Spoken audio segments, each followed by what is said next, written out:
Bueno, buenas tardes. Mi nombre es Agustina Gilbelioni, soy coordinadora del Centro de Estudios de Ejecución Penal. Les doy la bienvenida a quienes están presentes acá en esta aula, que es muy nuestra, del CEP, y también a quienes están participando de modo virtual.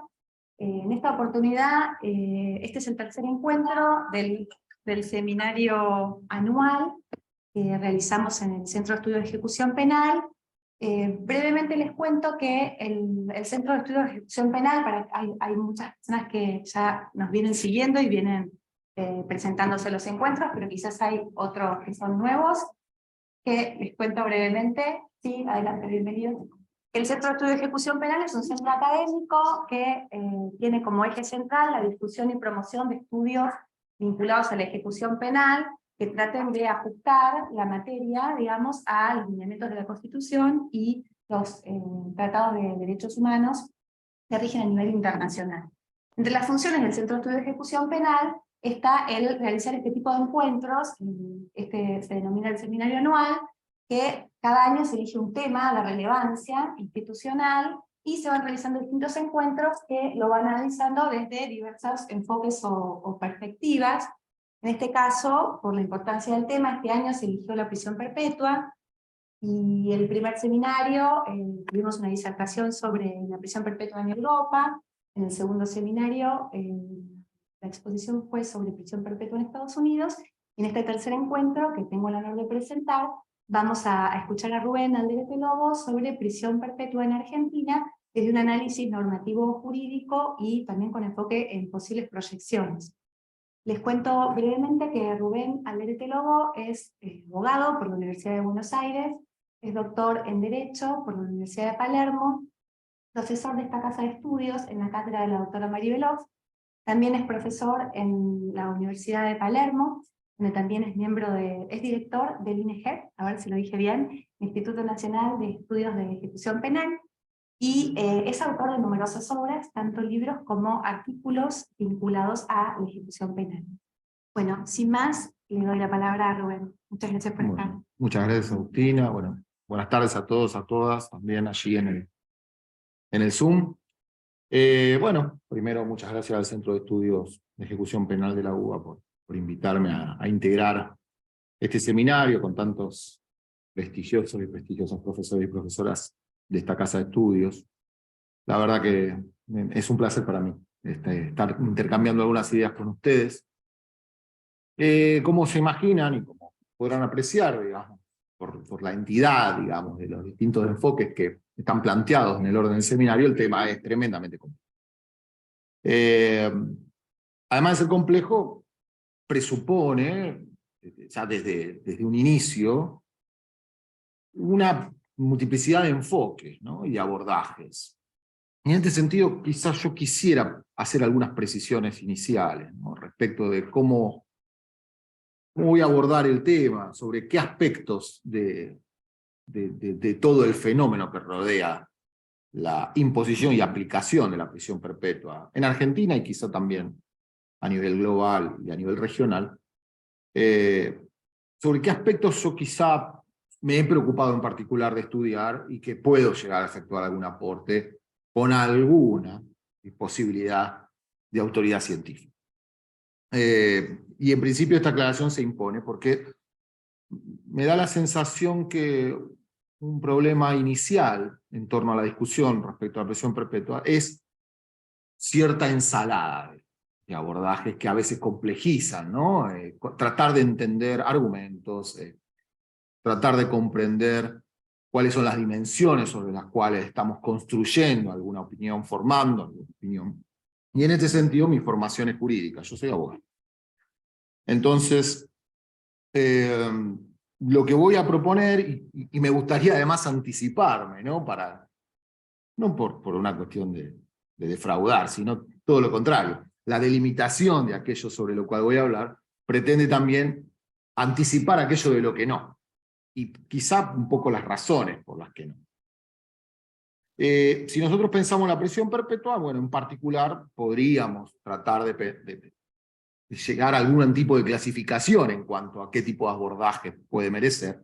Y en particular el primero de ellos, y el que sí me me involucré de alguna manera es el análisis jurídico, ¿no? Este análisis tiene distintas dimensiones, así mismo. Por un lado, tiene un análisis estrictamente legal, jurídico-normativo. Después tiene un análisis jurídico en clave de derecho constitucional, que también representa alguna distinción. Dispénsenme del orden metodológico que podría merecer estas clasificaciones, simplemente para tratar de graficar que también hay cierta multidisciplinariedad del problema dentro de la misma ciencia jurídica. También podemos pensar un análisis jurídico comparado, también podemos pensar en un análisis en clave de derecho internacional de los derechos humanos, y también podemos pensar en un análisis jurídico desde el punto de vista jurisprudencial.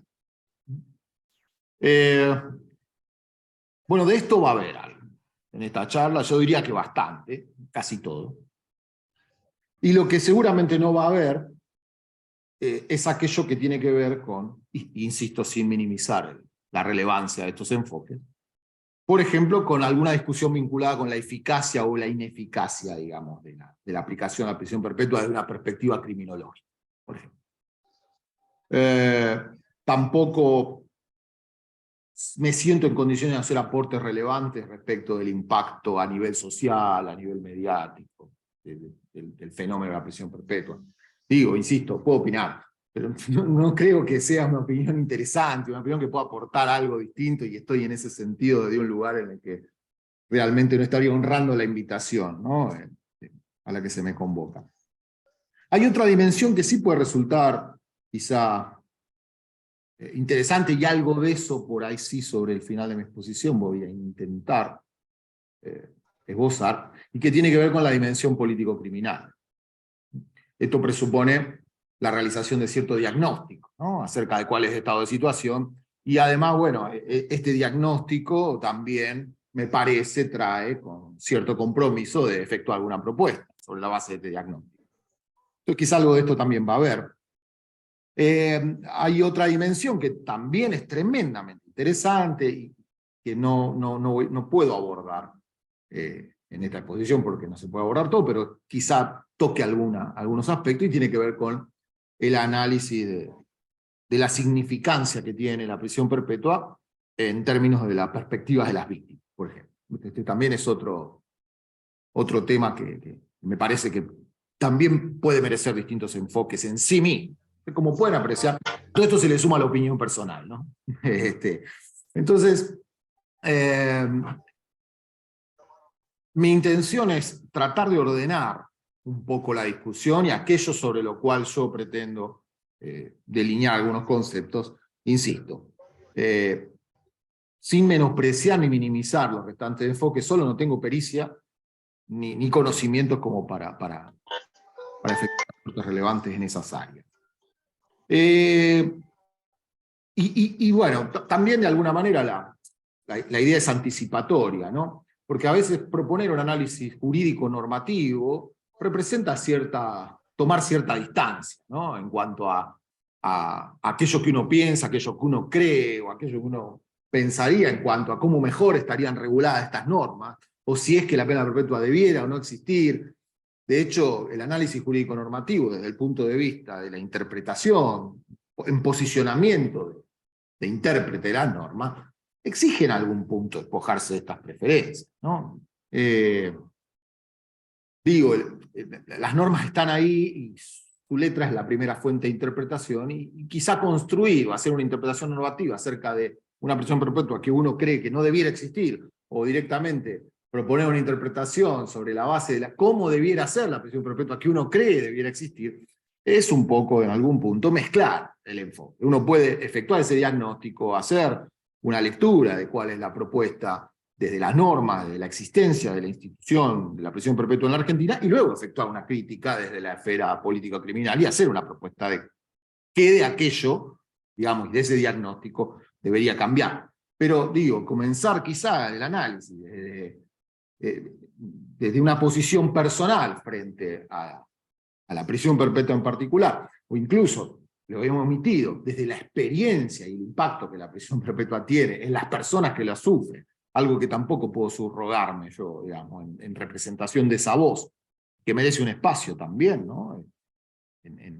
como para oír esas expresiones. En ese sentido, bueno, me disculpo por todo aquello que dejo afuera y a dónde voy a enfocarme, que quizá tiene un poco de sesgo, digamos, en esa exclusión. Bien, no creo que se pueda hacer, y este es un punto con la misma idea de ordenar, ninguna consideración de relevancia respecto a la prisión perpetua sin tampoco ordenar un poco su ubicación dentro del sistema de penas que ofrece el Código Penal. Y esto merece cierto repaso histórico, como también para tratar de comprender qué es aquello que el legislador ha decidido al momento de crear esta respuesta penal, cuáles eran los móviles de la creación de esta respuesta penal, y al mismo tiempo tratar de hacer una lectura de las diversas reformas que fueron ocurriendo a través de los años, y en ese sentido también pensar si podemos afirmar que hubo cierta mutación acerca de qué es lo que pensaba el legislador cuando creó la prisión perpetua en 1920. Y acá también se impone una aclaración, porque llamativamente, como voy a intentar graficar ahora, llamamos pena perpetua en el Código desde sus inicios aquella que no lo es, y llamamos pena indeterminada aquella que es perpetua. Hay un cruce en las expresiones del propio Código que ya no presenta una confusión terminológica desde su propio inicio. Y esto exige, bueno, al menos delimitar los tipos de penas que podemos encontrar en el Código Penal. Y en este sentido tenemos tres posibilidades. Las penas temporales, penas que tienen un vencimiento, un monto determinado, una fecha cierta de vencimiento, fecha que ocurre de manera fatal, y que una vez arribado allí no hay posibilidad alguna de continuar con el ejercicio de poder punitivo alguno. Penas temporales son aquellas con vencimiento fijo. Las penas indeterminadas son penas que no tienen vencimiento inicialmente, pero que sí tienen un vencimiento potencial sujeto a alguna condición. Entonces, penas que tienen un vencimiento que no está fijado, de ahí su nombre de pena indeterminada.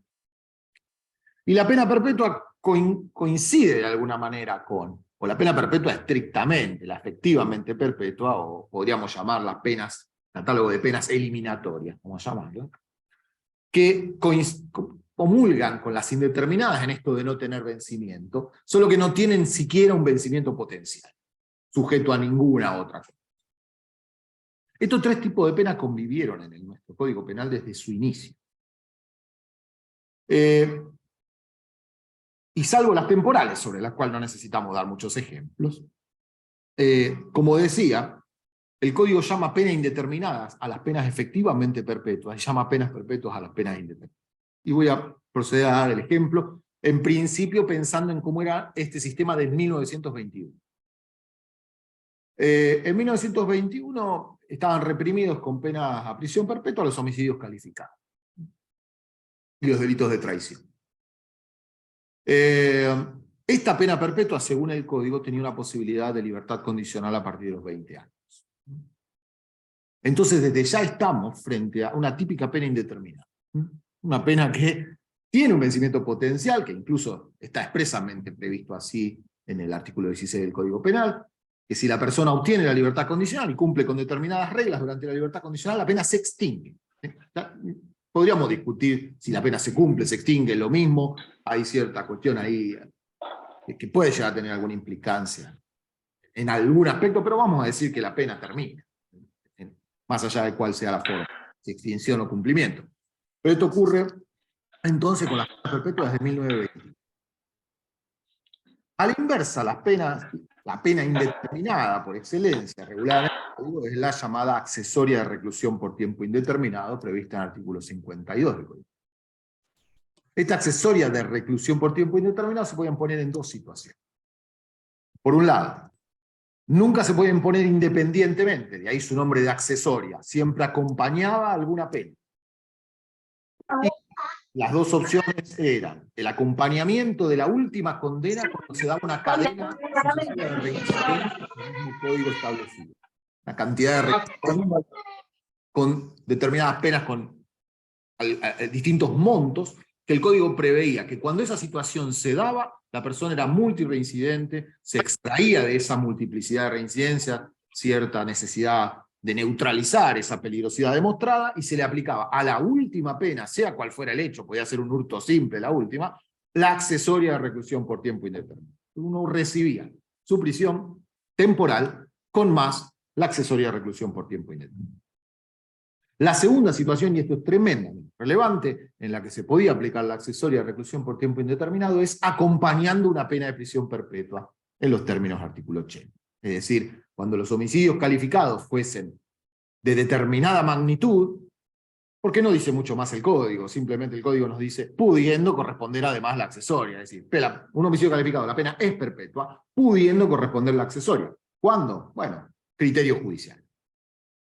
Y pareciera ser que la idea es, bueno, hay homicidios calificados, seguramente, todos merecen la misma pena, pero seguramente hay homicidios calificados como más graves que otros homicidios calificados. ¿Qué hacemos cuando hay muchísimos homicidios calificados, hay un concurso real de homicidios calificados y merecen la misma pena? Bueno, está la accesoria de reclusión con tiempo indeterminado para acompañar. ¿Y en qué consistía esta accesoria de reclusión por tiempo indeterminado? En una pena irredimible. No tenía, en el Código de 1921, posibilidad de esta accesoria de extinción de ningún tipo. De hecho, voy a leerles lo que Moreno decía en su exposición, el Código Penal y sus antecedentes respecto a esta pena. Dice Moreno, la relegación por tiempo indeterminado establecida en el Código no es una pena revocable, es la agravación de la reclusión que reemplaza la pena de muerte, puesto que la misma reclusión perpetua puede ser objeto de libertad condicional. Es decir, fíjense cómo discrimina. La perpetua, bueno, sí, la perpetua no es una pena eliminatoria, esta sí lo es. Y acá voy a aclarar aquello que también representa un problema, porque la pena perpetua, al estar atada al otorgamiento de la libertad condicional, bueno, creaba una segunda categoría de penas posiblemente realmente perpetuas. ¿Cuáles son?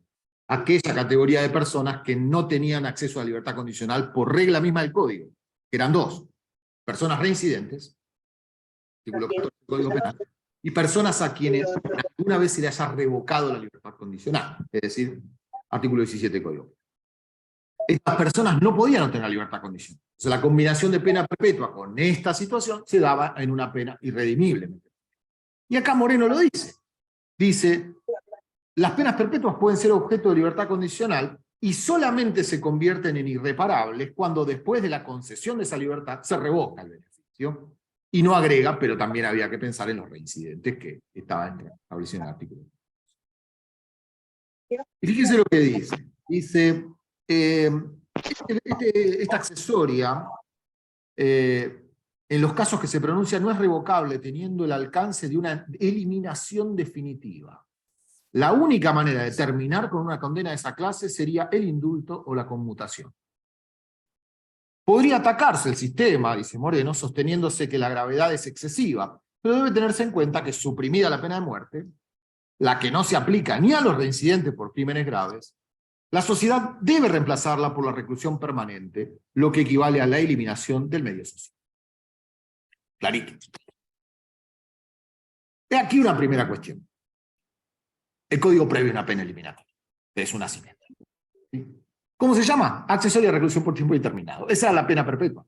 Pero también hay otra pena efectivamente perpetua, que son con más reincidencia o perpetuas que están en una situación de revocación anterior de la libertad condicional.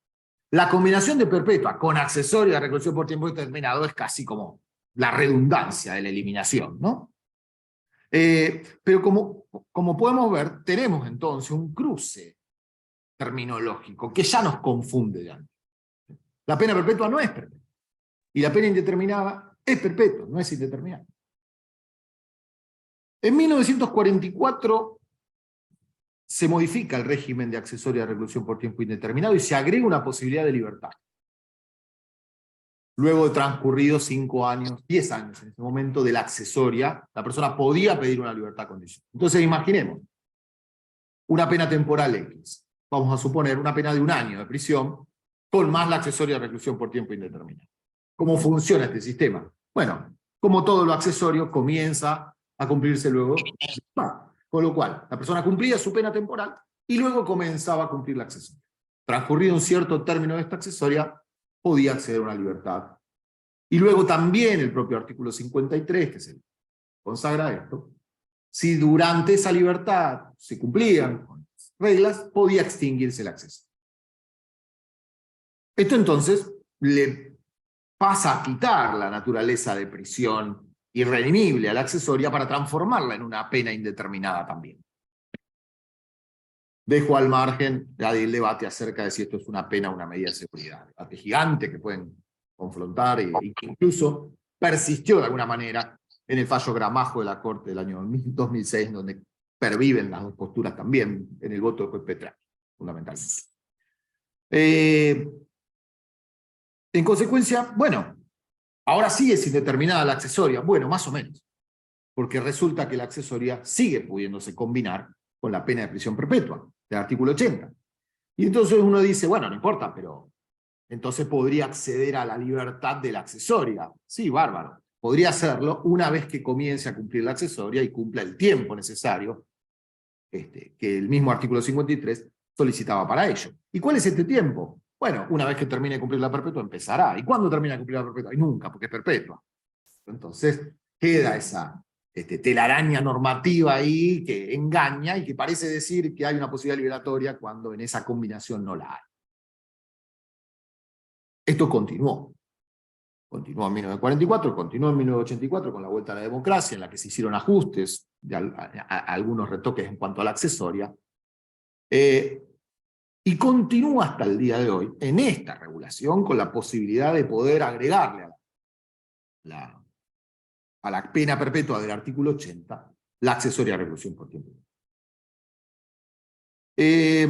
Por supuesto, también continúan, sin solución de continuidad, las prisiones perpetuas con combinación de reincidencia y con combinación de libertad condicional revocada, es decir, penas que sí son efectivamente perpetuas. Entonces, como ven, el catálogo de penas indeterminadas empezó a reducirse y el catálogo de penas materialmente perpetuas empezó a ampliarse. Esto tiene su culminación en el año 2004. Bueno, el comienzo de su culminación, espero, digo, ¿no? Bastante optimista, porque después en el 2017 se ampliaron y bueno, hasta ahí estamos. En el año 2004 se agregan la imposibilidad de solicitar la libertad condicional a un catálogo de delitos, entre los cuales muchos de ellos están reprimidos con prisión perpetua, diría que casi todos, en esa reforma inicial, que son el homicidio agravado, el homicidio crimen y causa, artículo 80, inciso 7, y tenemos la tortura seguida de muerte, el secuestro torsivo seguido de muerte, la privación ilegítima de libertad seguida de muerte y la violación seguida. Tenemos también prohibida la libertad condicional, el delito de homicidio en ocasión de robo, pero no tiene reprimida la pena perpetua, entonces esos podían salir cuando terminaba la pena. Esto pasa en el 2004. Entonces hay una inflación más de casos de prisión efectivamente perpetua. Y luego en 2006, fallo Gramajo de la Corte Suprema. Fallo en la que, ¿qué se discute? La validez de la accesoria a reclusión por tiempo. ¿Cuál era el caso de Gramajo? Un robo en grado de tentativa, un robo simple en grado de tentativa, el cual se le impone por la cadena de reincidencia la accesoria a reclusión por tiempo indeterminado. Llega el caso a la Corte, y la Corte declara la inconstitucionalidad de la accesoria de reclusión por tiempo indeterminado con estas expresiones. La pena de reclusión por tiempo indeterminado, la llama pena, resulta inconstitucional porque viola el principio de culpabilidad, el principio de proporcionalidad, el principio de reserva, el principio de legalidad, el principio de derecho penal de acto, el principio de prohibición de persecución penal múltiple y el principio de prohibición de imposición de penas crueles, inhumanas o degradantes. Un catálogo casi toda la Constitución. Y todo el mundo dijo, bueno, se acabó la accesoria de reclusión por tiempo indeterminado, ya nos sacamos de encima un problema. Pero hay un fatídico considerando 29 en el voto de la mayoría. Voto conjunto de los jueces Maqueda, Zaffaroni, Hayton de Nolasco y Lorenzi. Este fatídico artículo, considerando 29, dice: por ende podría afirmarse que como regla, las hipótesis del artículo 52 involucran delitos de menor gravedad o mediana gravedad. Y por lo tanto, habida cuenta del considerable incremento de la pena privativa de libertad derivada de la aplicación de dicha norma, se impone determinar en cada caso si la suma resultante de ambas penas viola el principio de proporcionalidad respecto del delito por el que se impone la última condena.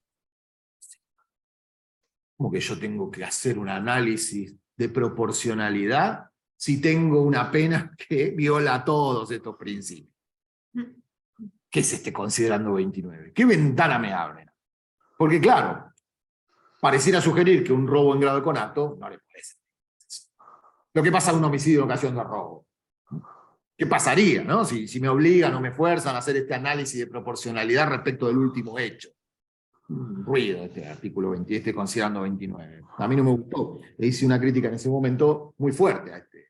En el año 2006, que cuando todos festejaban Gramajo, claro, el mala onda salió a decir, cuidado, este artículo, este considerando 29, es problemático. Pero esto no es la peor parte de ese considerando. La peor parte es la que sigue. Dice, en esta causa no se ventila la constitucionalidad ni el alcance de la reclusión accesoria prevista en el artículo 80 del Código Penal para los supuestos de homicidios calificados.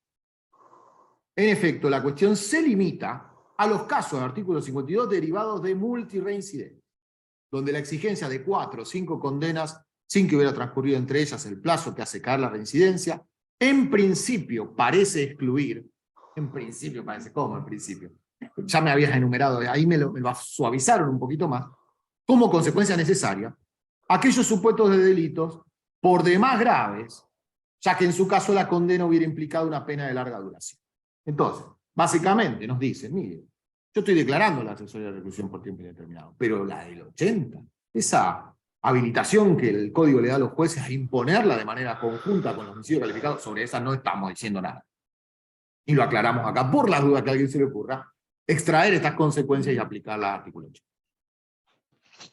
Fait reproduce la mayoría de los argumentos, pero no acompañan estos puntos. Lo tenemos a Fait solito ahí, que deliberadamente excluyó estas consideraciones que estaban en el voto de la mayoría. Y el voto de la jueza Argibay, que también tuvo su voto por separado, tampoco es tan contundente como con estas expresiones, pero sí aclara que ella lo que está diciendo lo está diciendo en el caso concreto. Tendríamos ahí también cierto acople a este voto conjunto. Fait queda fuera. Petracchi también queda fuera, porque Petracchi parte de presupuestos distintos. Para él esto es una medida de seguridad. Entonces analiza la accesoria desde ese lado. ¿Y por qué no es válida como medida de seguridad, no como pena, que es el presupuesto sobre el que parten los demás?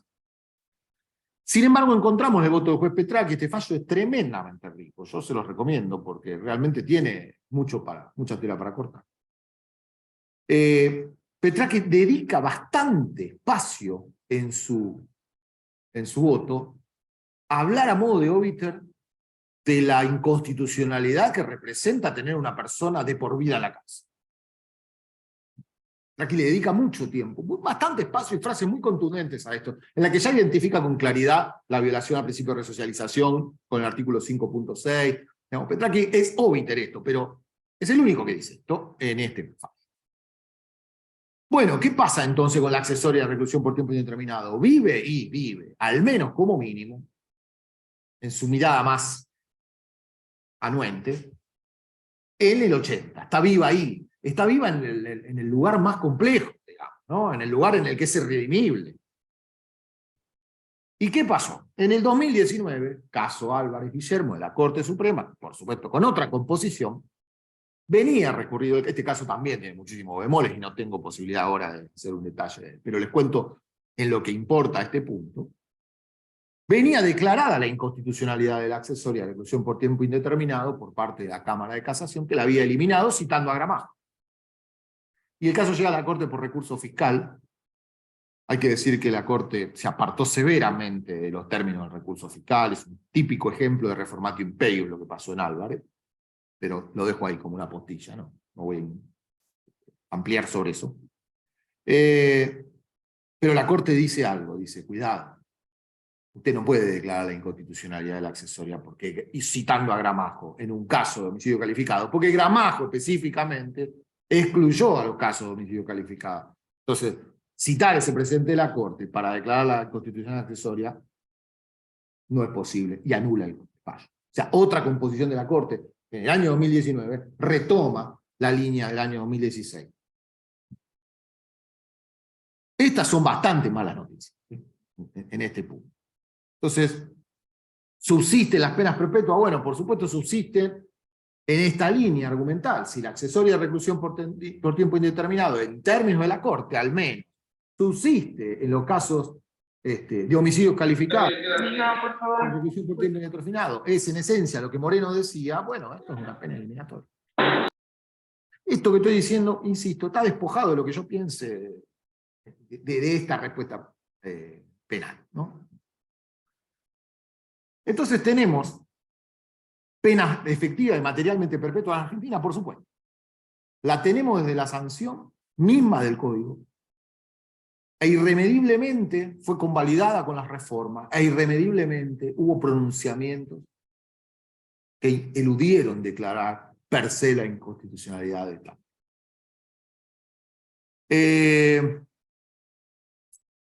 Sin embargo, tenemos otro punto, porque tenemos, por un lado, las penas materialmente perpetuas, y tenemos, por el otro, las penas indeterminadas. Y acá sí empieza cierta dimensión que me gustaría aclarar, porque cuando uno dice, bueno, a ver, hay que eliminar la pena perpetua. Perfecto. ¿Cuál?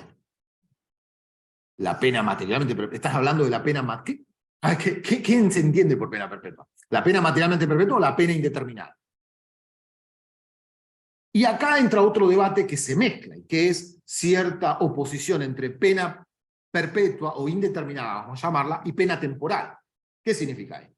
Bueno, una crítica ya no al encarcelamiento perpetuo, sin posibilidad de liberación, sino una crítica al encarcelamiento indeterminado, con posibilidad de liberación, pero sin una posibilidad fija y cierta de liberación, ¿no?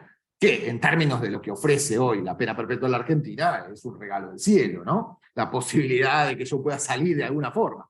Hoy no tenemos claramente, al menos en la mayoría de los casos, esta posibilidad. Pero digo, también hay cierta oposición y cierto rechazo a considerar que las penas indeterminadas sean una pena válida.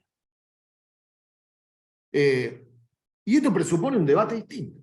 Sentarse en otra mesa, ¿sí?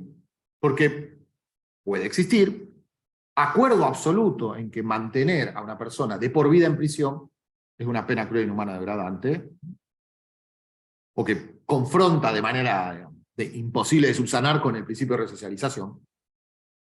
Pero esto no significa que esas personas que acuerdan esto luego se sienten en otra mesa en la que se discute, bueno, ¿y podemos pensar en penas indeterminadas con posibilidad de liberación? ¿Es una pena cruel, inhumana, degradante una pena indeterminada con posibilidad de liberación? ¿Es una pena que contraría el principio de resocialización? ¿Una pena que tenga posibilidad de liberación? Este ya es otro debate, que no necesariamente quienes acuerdan con el primer punto acuerden con el segundo.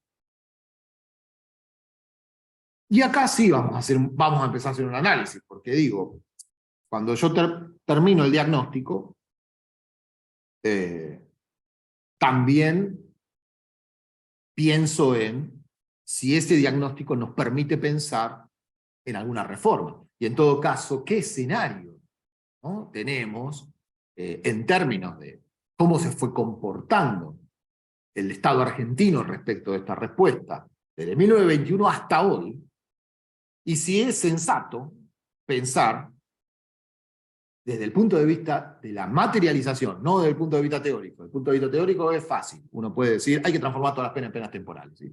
Estamos todos de acuerdo. Nos damos la mano, ningún problema, y, qué bien. Bueno, el punto es, ¿esto posible hoy? Es un diagnóstico posible en Argentina. No solamente mirando el desarrollo en Argentina. Es un diagnóstico posible pensando cómo se comportan las penas perpetuas en el derecho comparado.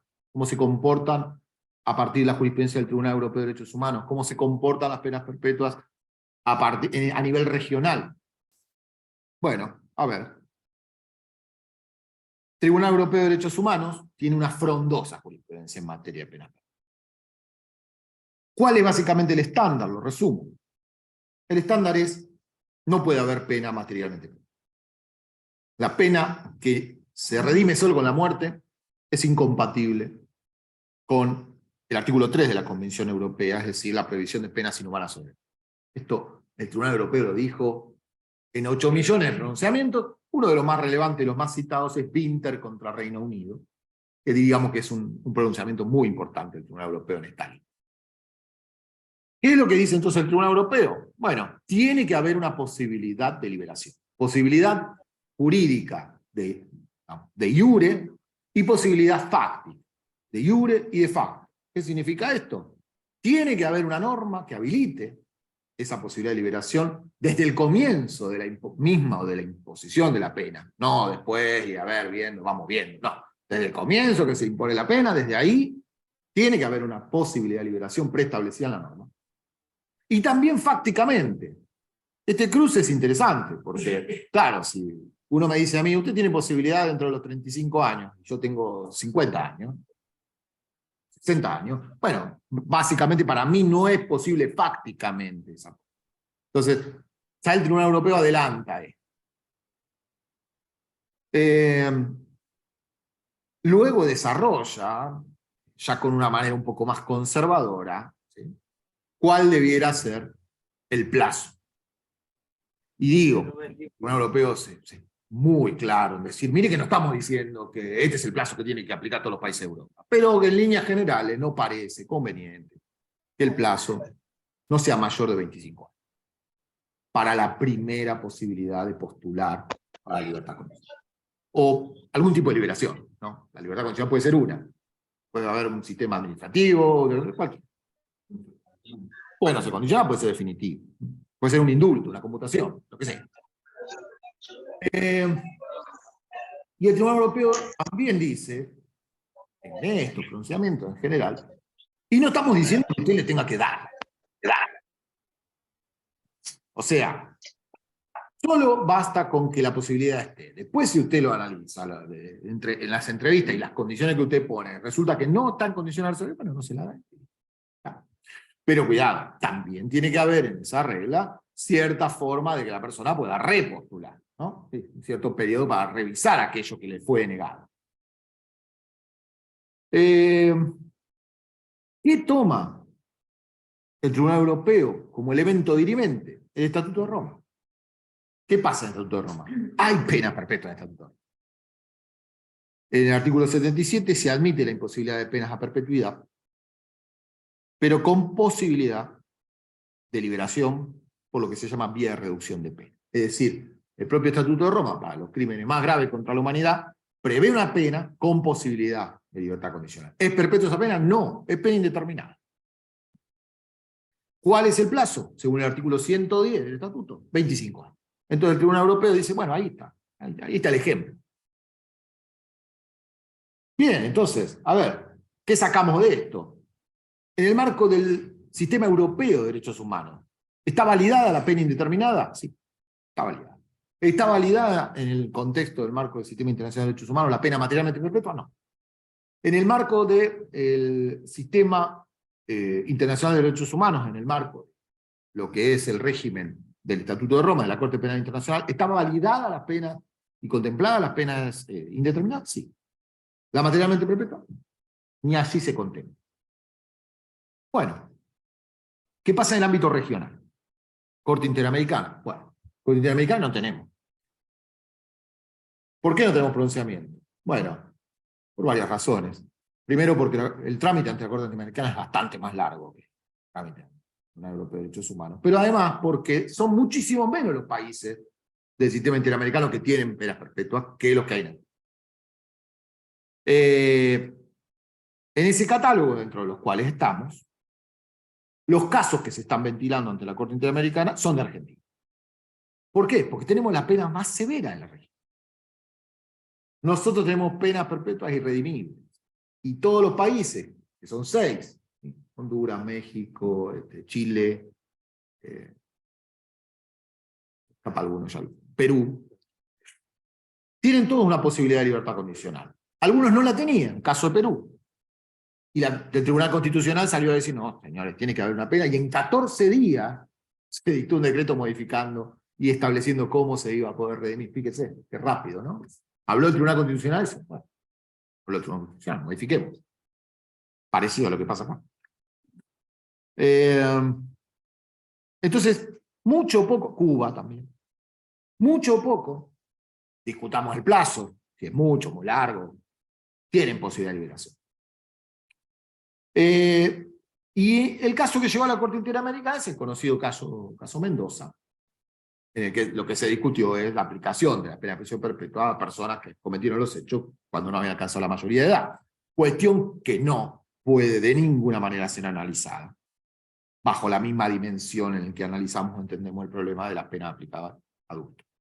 La querida profesora Mari Veloz, titular de cátedra de la cual está mi curso, es quien va a hablar de este tema, con lo cual no voy a decir nada de esto.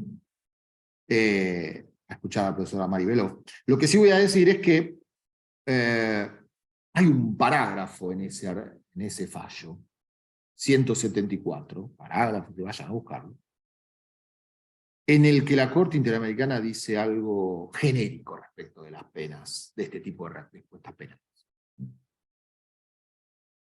Y fíjense lo que dice. Dice, los castigos corporales, la pena de muerte y la prisión perpetua son las principales sanciones que son motivo de preocupación del derecho internacional de los derechos humanos. Por lo tanto, este ámbito no solo atiende a los modos de penar, sino también a la proporcionalidad de la pena.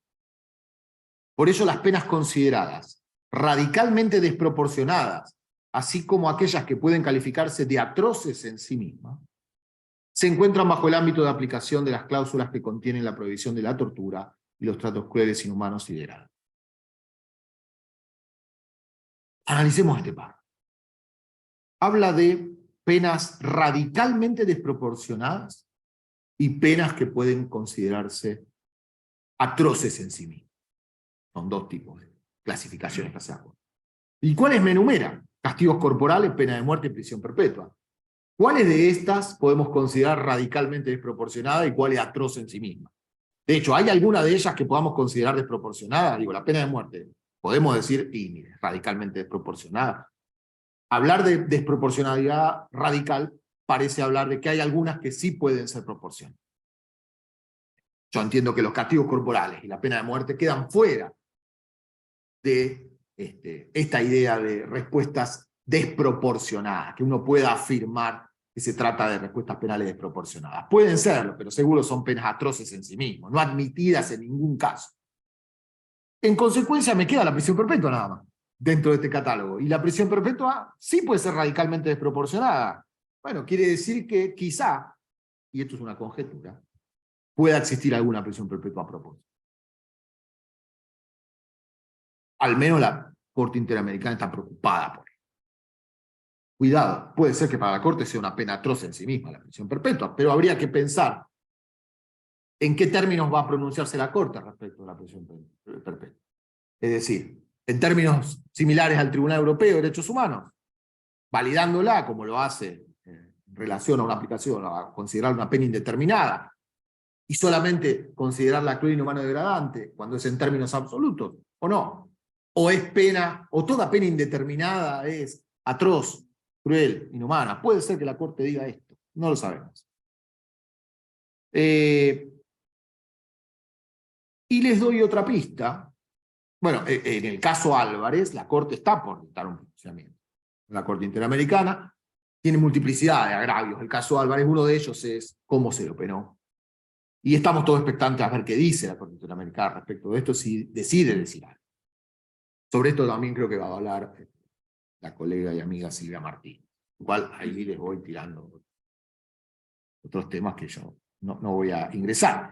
Pero sí, en enero, el 22 de enero de 2023, la Comisión Interamericana de Derechos Humanos declaró admisible un caso argentino, el caso Preneste. Informe 223, petición 1848-14, admisibilidad del caso Preneste contra Argentina. Búsquenlo, es un informe muy chiquitito, de admisibilidad. ¿Qué dice la Corte? Dice, en esta denuncia se está discutiendo la pena, que fue perpetua, y parece haber un claro involucramiento, ¿no?, de esta respuesta penal con el artículo 5.6 de la Convención Americana, esto es el principio de resocialización. ¿Pero qué dice? Teniendo en cuenta esto, y también teniendo en cuenta lo que viene diciendo el Tribunal Europeo de Derechos Humanos respecto de que las penas de prisión perpetua son incompatibles con el convenio, cita Winter. Esto da una señal. Bueno, la Corte Interamericana, por otro lado, no necesitábamos muchas más pistas para saber, va a mirar lo que el desarrollo del Tribunal Europeo de Derechos Humanos para tomar alguna decisión. Podrá ir más allá de lo que dice el Tribunal Europeo de Derechos Humanos, pero tengo dudas de que vaya por debajo. Le diría que me animo a poner hay una fichita de que no va a ir. Nunca es más conservador que el TDH. Podrá ir más allá y pasarlo por encima y decir, no, ni así, ni con una posibilidad de liberaciones legítima, una pena indeterminada. Puede ser. Pero la cita de Winter por parte de la Comisión es una señal importante. Ámbito local.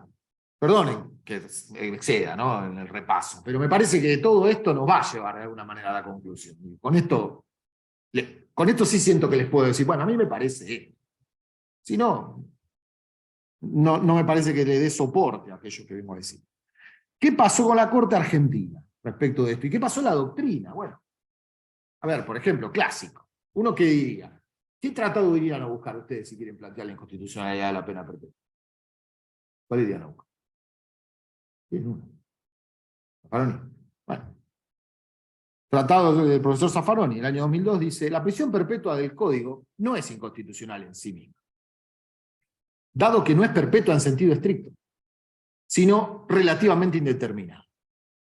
Pero determinable, porque tiene un tiempo límite si el condenado cumple con los recaudos de la libertad condicional. Esto que acabamos de decir recién. Coincido plenamente, está explicando el profesor. Y dice, tampoco es inconstitucional como pena fija, siempre que en el caso concreto no viole la regla de irracionalidad mínima, pues guarda cierta relación de proporcionalidad con la magnitud del injusto y de culpabilidad. Es decir, fíjense cómo se alinea esta idea, profesor Zaffaroni, con lo que dijo la Corte Interamericana en ese parrafito. Bueno, cuidado que puede haber un examen de proporcionalidad respecto a las penas perpetuas. Discusión que nos lleva a otra dimensión. Supongamos que nos ponemos de acuerdo en que no tiene que haber pena materialmente perpetua. Pasamos a si tiene que haber o no indeterminada. Supongamos que no logra el consenso de que solo las penas pueden ser temporales. Perfecto, pasamos a la indeterminada. El siguiente paso es, ¿a quién la aplicamos? ¿A quién? ¿Cuál va a ser la respuesta? ¿Para qué hechos? ¿De qué magnitud esto es una pena proporcionada? ¿Sí? Proporcional. Y ahí entra una pluralidad de hechos, de que la discusión ya toma otro. Y esto es lo que de alguna manera dice el profesor Zaffaroni. En el 2005, otro caso importantísimo para el derecho penal juvenil, el caso Maldonado. Nuevamente, lo que la Corte dice ahí aplica para el derecho penal juvenil, pero la Corte dice, en los considerandos 3 y 14 del voto de la mayoría, voto de jueces Petracchi, Hayton de Nolasco, Maqueda, Zaffaroni y Lorenzetti. Dice lo siguiente. Por regla general, cuando se trata de homicidios agravados cometidos por mayores, la sola subsunción de la imputación en el tipo penal basta para dejar sentada la gravedad del hecho sin necesidad de mayores argumentaciones, pues la pena prevista es absoluta y por lo tanto no exige de hecho ningún esfuerzo argumental adicional para la determinación de la pena. 2 puntos, prisión perpetua. Porque el agravio, uno de los agravios que venía en el recurso, era que no le permitieron individualizar la pena, que el Código prevé solo la respuesta penal perpetua y no digamos, permite ninguna circunstancia de medición en esa individualización. Y acá la Corte está hablando de penas para adultos. Y dice, las penas absolutas, tal como la prisión perpetua, se caracterizan justamente por no admitir agravantes o atenuantes de ninguna naturaleza. Esto significa que el legislador declara de iure que todo descargo resulte irrelevante. Son hechos tan graves que no admiten atenuación alguna. En los casos de plena culpabilidad por el hecho, este recurso legislativo resulta, en principio, admisible. Petracchi, Hayton de Nolasco, Maqueda, Zaffaroni, Lorenzetti, 2005. Bueno, ¿por qué? Digamos, planteo esto. Nuevamente. ¿Es un escenario posible transformar las penas perpetuas en penas temporales? Vuelvo, simplemente desde el punto de vista estratégico. Y separo lo que yo pienso. No importa lo que yo pienso al respecto. Simplemente estoy formulando un escenario estratégico para pensar en clave de interpretación, si se quiere, / reforma de política criminal. ¿Cómo se comportó el Estado argentino respecto de las penas indeterminadas? Porque lo que llama perpetua, la Corte estaba hablando de una pena que en principio era indeterminada. Cuidado, 2005. Ya había varios de estos hechos, solo el 87 como mínimo, no tenía posibilidad liberatoria. Así que los restantes sí, no sé, habría que ver si la Corte, seguramente esto estuvo escrito antes del 2004, puede ser. Si la Corte diría lo mismo de los homicidios calificados, hoy que no tienen ninguna posibilidad de libertad. Pero bueno, como dije, la pena perpetua en Argentina está lejos de ser. La pena perpetua en Argentina es una pena materialmente perpetua para los reincidentes, para quienes se les revocó la libertad condicional, para quienes tienen la accesoria de reclusión por tiempo indeterminado. Esto pasa desde el año 1921, desde el año 2004 para los homicidios crímenes causa y los delitos que enumeramos antes, y desde el 2017 para todos los homicidios calificados. Solo quedan con posibilidad de libertad condicional a partir de los 35 años, ahora ya no 20, desde el año 2004, 3 tipos de delitos. Delito de traición, artículos 214 y 215 del Código Penal. Los atentados al orden constitucional y la vida democrática, los términos del 227 del Código Penal. Ambas situaciones no tenemos registro. Las primeras figuras son excepcionales, requieren situaciones de extrema gravedad, poco frecuentes. El estado de guerra internacional, luego el otorgamiento de facultades extraordinarias que representa un quiebre, digamos, institucional a través de la suma del poder público. En un momento estuve buscando algún caso, encontré un caso citado en un tratado, no me acuerdo, aislado, que da un supuesto caso de traición en la guerra contra el Paraguay. Que creo que alguien le había prestado 2 caballos al enemigo. Así que no son cuantitativamente relevantes, además que, bueno, necesitamos la situación de guerra y el estado de guerra internacional para generar el delito de traición. Y el que sí quedó, y sobre esto sí no tengo explicación, si alguna vez viene alguien, representante del Congreso, se le puede preguntar.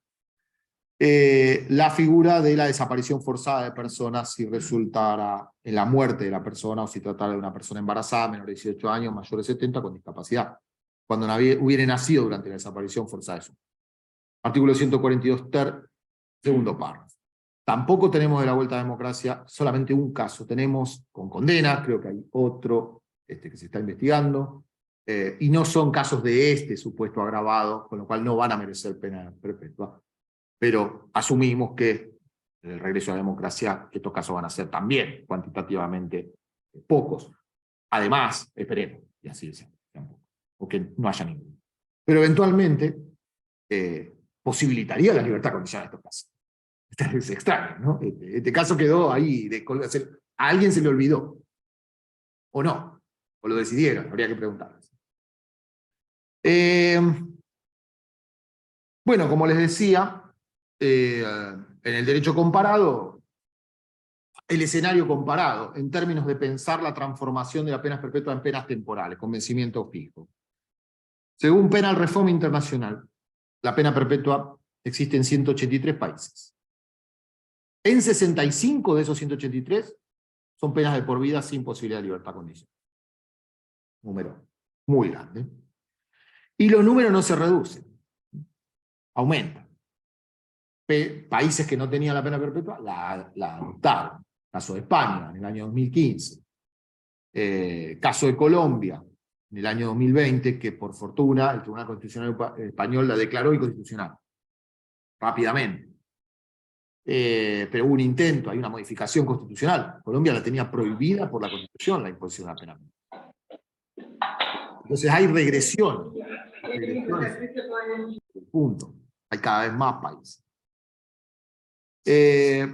Entonces, en este escenario, el diagnóstico es tanto pesimista. No estoy en condiciones de afirmar la eliminación de las penas indeterminadas. Estoy hablando de las indeterminadas.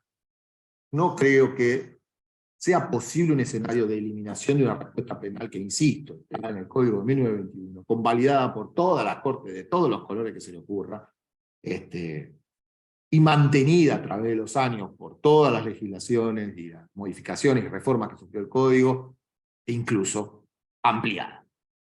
En ese escenario no creo posible, y la verdad creo que, pese al pesimismo, ¿no?, que se me puede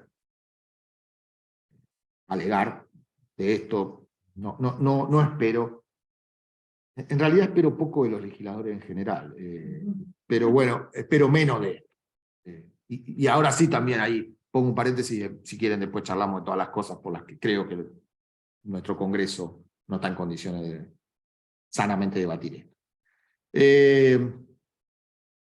¿Qué queda en el medio? Bueno, ¿son los jueces los que deben solucionar esto? Esta pregunta. Y acá hay un... ¿no? Digo, bueno, a ver, yo no tengo duda que este escenario debe ser litigado en la arena judicial. Pero lo que pasa es que ese litigio en la arena judicial es individual, en cada caso, y podemos obtener pronunciamientos de los más diversos, y la Corte viene zigzagueando sobre todo, ¿no?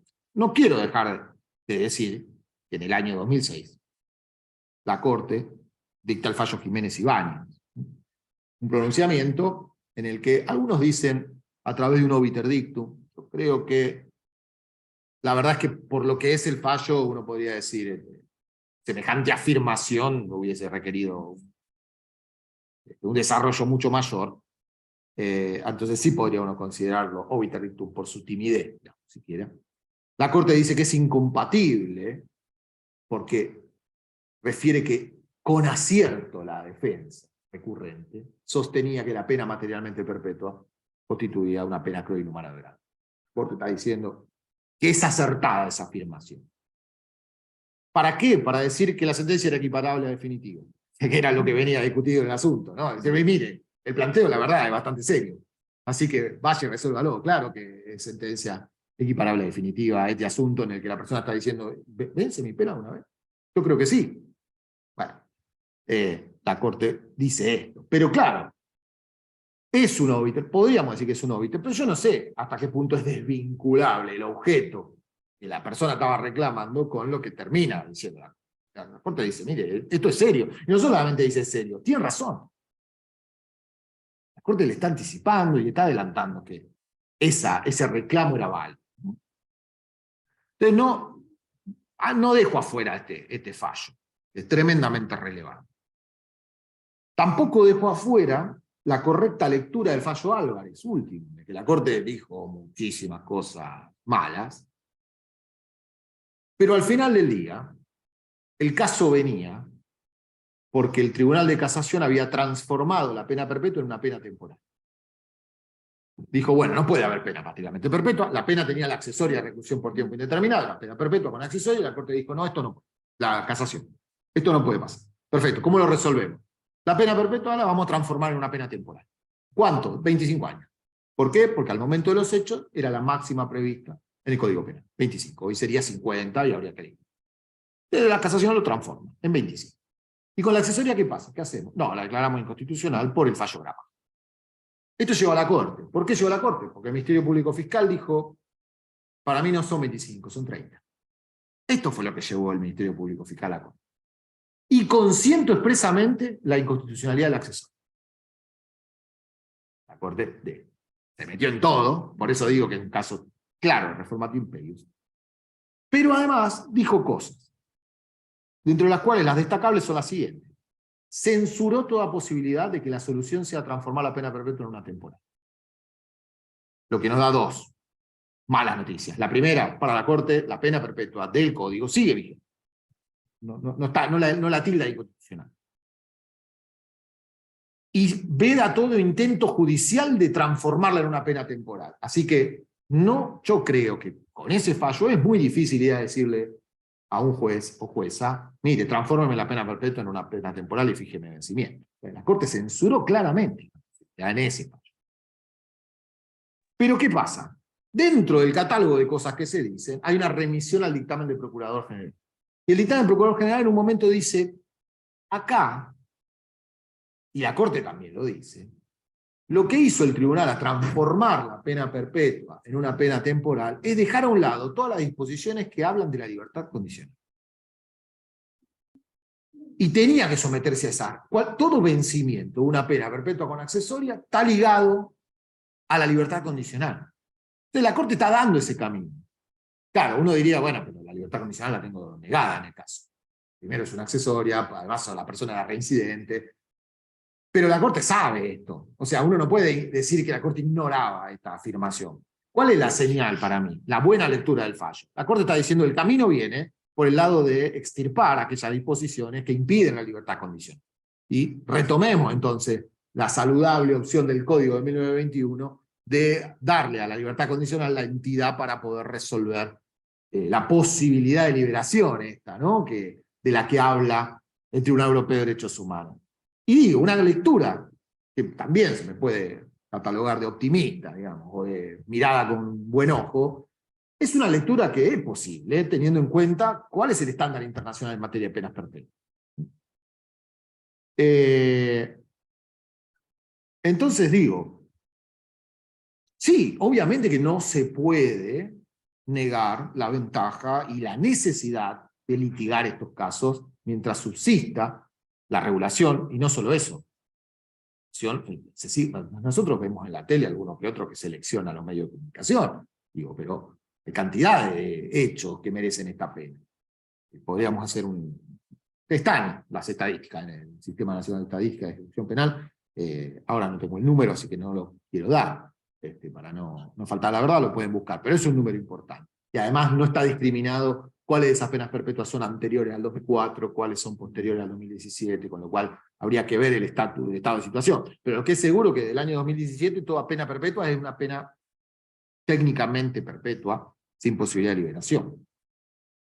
Entonces, ¿cuál es la forma, a mi juicio, de resolver esto? Con una reforma legislativa. Insisto, no podemos, me parece a mí, pretender que la manera de resolver que el Estado diseñe una política criminal contraria al sistema internacional de derechos humanos y a la propia Constitución Nacional, dejar y permitir que esta sea la forma, que el Estado continúe legislando de esta manera, incrementando, y en total están los jueces para resolver eso. No es saludable que la política criminal de un Estado sea una política violatoria de derechos humanos y después uno tenga que ir a litigar, ¿no? Cada vez que el Estado, con su propia legislación, consagra de manera indubitable y clara una violación a los derechos humanos tan flagrante. Bueno, yo siento, de algún punto, y esto sí, ahí entra un poquito la opinión, llega el momento de la opinión, que la verdad le pido menos a los jueces que lo que le pido al poder político en general, ¿no? Porque es su función prioritaria, sí, por supuesto. Los jueces efectuarán o deben efectuar el control de constitucionalidad en los casos concretos. Pero me siento un tanto, digamos, inhabilitado de acarrearles toda la responsabilidad. Decir, bueno, acá el problema, ¿saben por qué tenemos pena perpetua? Por los jueces que tenemos. No creo que sea así. Tenemos pena perpetua porque desde 1921 se legisla así. Y cambiaron, por supuesto, los estándares desde 1921. No, es más, no estoy enojado con Moreno, por ejemplo. No tengo ningún problema. No voy a decir con nadie que estoy enojado, pero con Moreno no. Con Rodolfo Moreno hijo. En definitiva, me parece que sí, el escenario es de reforma. ¿Cómo? Bueno, creo que el debate tiene, y con esto voy cerrando, dos dos escenarios.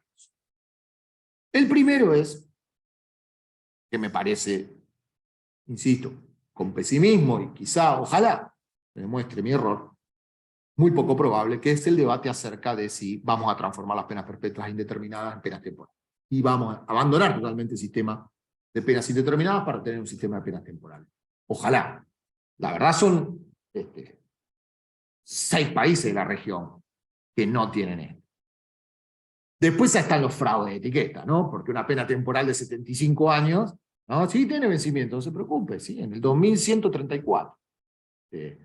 Entonces estas respuestas penales que suponen ser penas temporales, pero en realidad dan magnitudes irrazonables, imposibles de cumplir con la vida humana, bueno, son penas perpetuas encubiertas.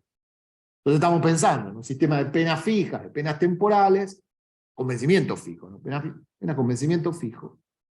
Razonable también, ¿no? Entonces, si vamos a dar este debate, bueno, el primero será sí, vamos a eliminar las penas indeterminadas. Pasamos al sistema de penas temporales. Bueno, ¿cuál? ¿Cuál va a ser las magnitudes? Discutimos sistemáticamente, establecemos un sistema y ahí está. Este escenario no lo veo. Supongamos que fracasa. Bien, entonces, si fracasa, resta el siguiente paso. ¿Penas indeterminadas o penas materialmente perpetuas? Bueno, las penas materialmente perpetuas no son admisibles. No hay manera de compatibilizarlas con la Constitución, compatibilizarlas con el sistema internacional de derechos humanos. No es posible hacerlo. No encuentro, por el diagnóstico que he hecho, por los argumentos que he dado, posibilidad de compatibilizar estas respuestas con el artículo 5.6 de la Convención Americana y con la prohibición de penas crueles e inhumanas de grado. ¿Penas indeterminadas? Sí. Bueno, entonces, examen de proporcionalidad. ¿A qué casos se van a aplicar estas penas indeterminadas? Primero. Segundo, ¿cuál va a ser el régimen bajo el cual esta pena indeterminada puede transformarse en una pena con vencimiento, que es la característica típica de la pena indeterminada? Cosa que nadie nos dice mucho, porque el Tribunal Europeo nos dice poco, ¿no?, sobre esto. Y no creo que ningún tribunal diga mucho más. A lo sumo dirá, mire, establezca, como el Tribunal Europeo, establezca una forma de liberación. ¿Cuál? Bueno, esa es la responsabilidad y el debate que tenemos que dar en la Argentina. Si es que vamos para ese lado, ¿no? Y este debate sí lo creo un poco más posible. Porque ahí, entonces, sí estamos pensando en una respuesta penal bastante parecida a la pena perpetua de 1921, con una posibilidad de libertad condicional, y en donde podemos llegar a discutir cuáles serían las condiciones para que esta pena tenga su agotamiento. ¿Cómo? Bueno, ahí sí. Creo que si queremos retomar esa línea, la de 1921 es bastante pobre. Creo que no me podés dedicar un artículo y medio a esto, ¿no? Es un tema bastante relevante. Imponer una pena que tiene potencialmente la posibilidad de ser perpetua, porque la pena indeterminada, que no tiene solución de liberatoria, se transforma en una pena perpetua. No la puedo tirar así para arriba a la marchanta, ni tampoco puedo no precisar desde el momento inicial cuáles van a ser las condiciones para que esa potencial pena perpetua no lo sea y yo pueda egresar en algún momento. ¿Cuáles son los puntos que creo que debería tener el análisis, las dimensiones que tendría que tener este debate? Al menos estos, y con esto termino. Son 6 puntos muy cortitos. El primero, el tiempo. ¿A partir de cuándo la persona va a poder solicitar ser evaluada para ingresar a un programa de supervisión en libertad? ¿Cuál va a ser ese tiempo? Opinión personal, no puede superar los 25 años.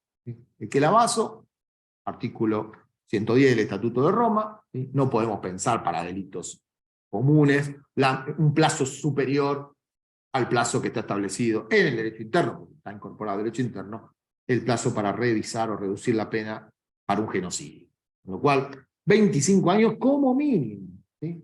Ya deberíamos discutir, porque es igual, ¿sí?, al que establecido en el Estatuto de Roma. Entonces, de opinión personal, no puede ser los 25, deberíamos retomar los 20.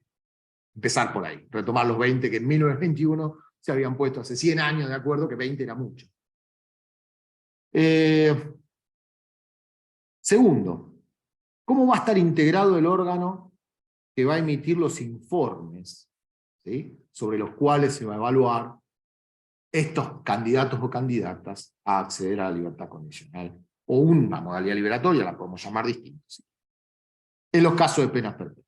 ¿Quiénes van a ser estos órganos? ¿Qué información van a presentar? ¿Qué tipo de evidencia se va a evaluar para decidir quién puede no postular, sino acceder al instituto?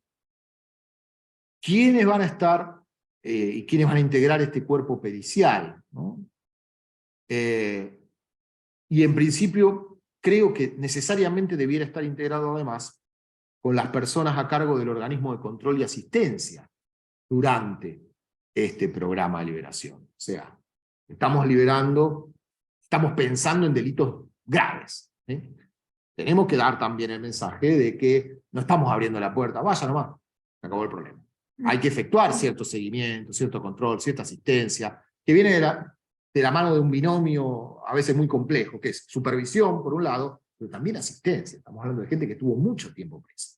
Entonces, debe haber un compromiso, y en la decisión, me parece que tiene que participar el organismo que va a efectuar el control. No puede luego uno, en la decisión, le dice, mira, ahí le mandamos una persona con prisión perpetua. ¿A dónde? ¿Significa domicilio? ¿Venga al patronato? No, no. Esto tiene que estar de antemano, trabajado. Hay que pensar en peritos externos y peritos de parte en esta decisión. Me parece que el cuadro de evidencia no puede sostenerse solamente con informes de la propia administración penitenciaria, que deben existir, pero también debe haber una integración un poco más amplia, ¿no?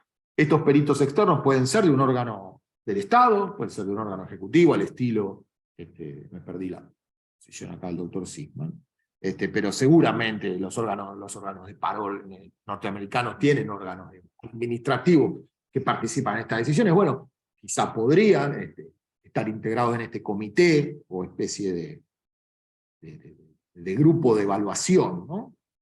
Y los peritos propuestos por las partes, incluida la víctima. ¿Sí? Estos casos normalmente van a generar conmoción, van a generar con justificación, digamos, temores de revictimización por parte de la víctima. Esto está demostrado. Entonces hay que incluirla en este debate. Tiene que estar, la decisión debe ser muy, muy robusta en cuanto a la consideración de todo el cuadro de evidencia. Tercero, tiene que haber en la ley una detallada enunciación de los criterios que se van a considerar para la revisión intensiva. ¿Qué significa? Yo tengo que saber del primer día, ¿no? Allá a los 20 o 25, ¿no? El plazo que sea, ¿qué es lo que se me va a pedir? ¿Qué van a mirar? ¿Qué van a evaluar? ¿Qué debo hacer durante estos 25 años? Y esto tiene que estar sobre la base de la vigencia irrestricta del principio de legalidad, claramente enunciada, ¿no? No puedo llegar yo a los 25 y ahí no, ¿sabe qué pasa? Nosotros, esto, desde el primer día, principio de legalidad, una norma tiene que ser muy precisa acerca de qué es lo que se va a considerar y qué se va a evaluar, y darle a la persona la posibilidad de que haga su trabajo durante todo ese tiempo para poder postular con éxito. Cuarto, la duración del periodo de supervisión, ¿no? Porque, claro, la respuesta es indeterminada. ¿Y hasta cuándo me van a tener entonces sujeto a este control? ¿Y cuándo existe alguna posibilidad de que esto se termine? ¿Cuánto va a durar? ¿Cuál es el catálogo de medidas de vigilancia a la que la persona va a quedar sometida? Esto también debe estar expresamente reglado.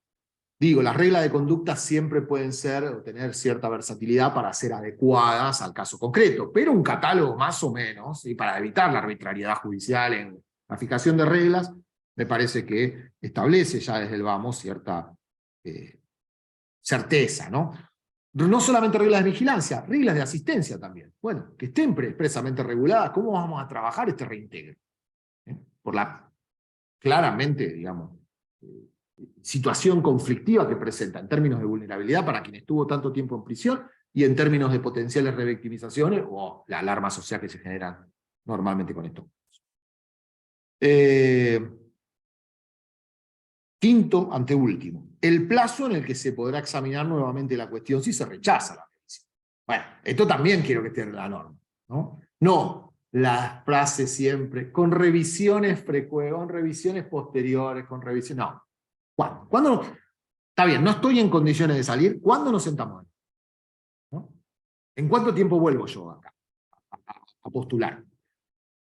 Y en todo caso, ¿qué me falta?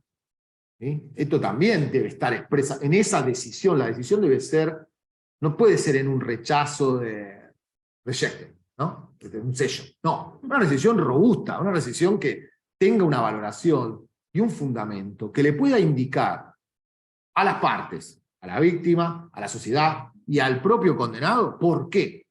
¿Cuáles son los fundamentos de ese rechazo? Y entonces sobre esa base yo me voy, sabiendo que dentro de X tiempo que está predeterminado en la norma, tengo que volver con algo que falta. Y por último, las condiciones de seguimiento, ¿no? Durante la libertad, de control, la eventual revocatoria. Bueno, ¿qué pasa si fracasamos? ¿Qué va a pasar? Hay que regular esta situación también, ¿no? Está bien, se materializó la liberación y hay una revocatoria, ¿qué hacemos? Evaluación de los resultados del cumplimiento de las condiciones impuestas, y esta evaluación creo que debiera ser periódica y debe estar también específicamente normada. Bueno, está bien, se da la liberación, se da la inclusión en este programa, que podemos llamarlo de manera distinta. Sería bastante saludable que no utilicemos la libertad condicional o los institutos y mecanismos que tenemos pensados para penas temporales, para otras respuestas penales. Acá hay que pensar algo muy ajustado a las necesidades propias de esta respuesta penal. Entonces, cada tanto tiempo nos sentamos de nuevo y vemos cómo viene la cosa y hacemos una evaluación. Y esta evaluación tiene que tener dos proyecciones. Por un lado, cotejar que no estemos desviándonos de los objetivos, ¿no? Y de la prudencia con la cual se tomó la decisión, la importancia que representó esa decisión liberatoria, y por el otro también, analizar la posible extinción de la medida. Bueno, analizar que quizás ya no es necesaria, que ya no debemos sostenerlo. Y también, esta posibilidad de extinción debe estar pensada o regulada previamente en la norma, con un plazo.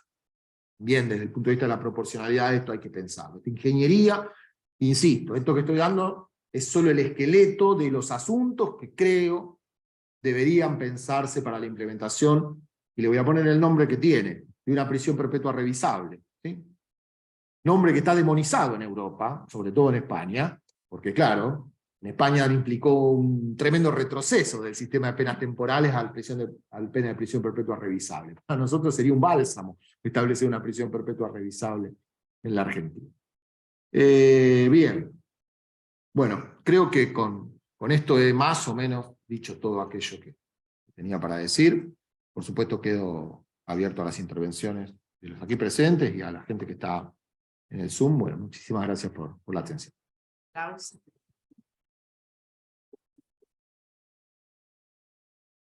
La verdad, Rubén, que se había ensalada, acomodaste con mucho orden Le puse y sal. mucha elocuencia los conceptos, y ahora quedé como tildada, presionando. Primero le voy a dar intervención a todas las personas que han asistido, después vamos a ver si hay preguntas en el foro virtual. ¿Quieren hacer alguna consulta, alguna pregunta? ¿El orador?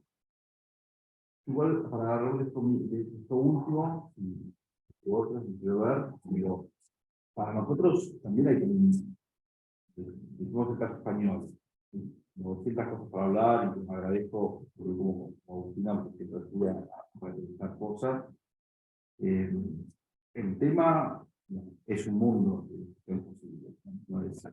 Probablemente parte de lo interesante es que de abajo de la designación de que hemos minimizado la prisión perpetua como si fuera un tema muy simple con 3 o 4 aristas, y cuando uno empieza a ver que 20.000 problemas posibles, incluso cerrándose en el ámbito jurídico, penal y político criminal, ¿no? Como decir, que a mí, que por ahí me interesan otras, como yo vengo más de otro palo, más criminológico, también me interesa opinión pública, también me interesa por qué el cambio de historia, también me interesa por qué acá, y también por qué el sistema comparado, que habla de otras preguntas. Quien venga de filosofía dirá, bueno, así como podemos discutir el deber ser de la pena de muerte, tenemos un mundo para discutir acá a la hora de dar el deber ser de la prisión perpetua, que es una pena de chiquita, no tiene nada tampoco, ¿no? Y que habilita una discusión similar a la de la pena de muerte en un país que no tiene pena de muerte, es su pena máxima, y habilita una discusión de esta característica.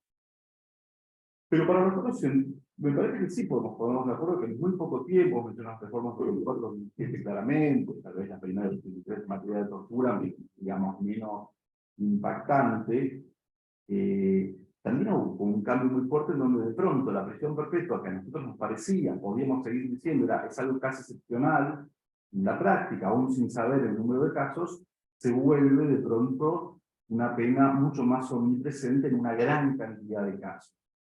Y esto, a pesar de que no analicemos la cantidad de números, digamos, que contuviera un caso, la discusión jurídica, aunque el único caso que existiera fuera Álvarez, la discusión jurídica la tendríamos, pero bueno, tiene su impacto saber el número que estoy opinando.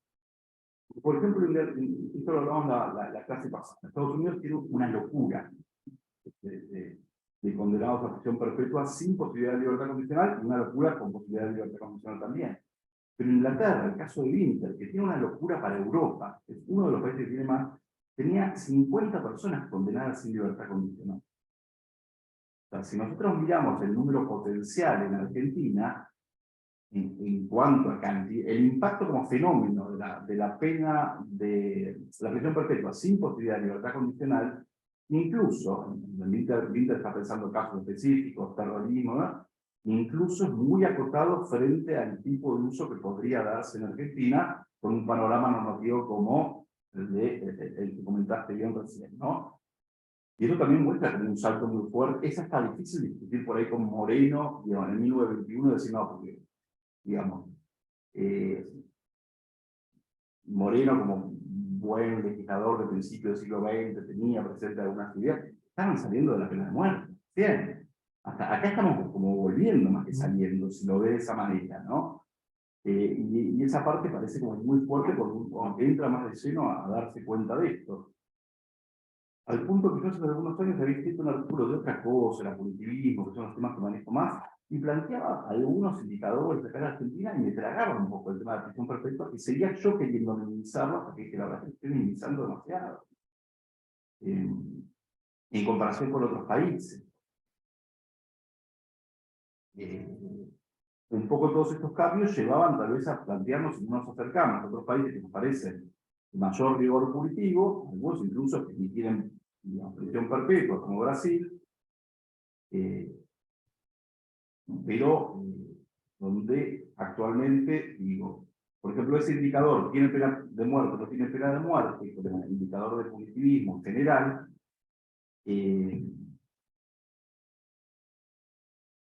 se vuelve bastante débil en términos actuales, ¿no? Por ejemplo, ponete, digamos,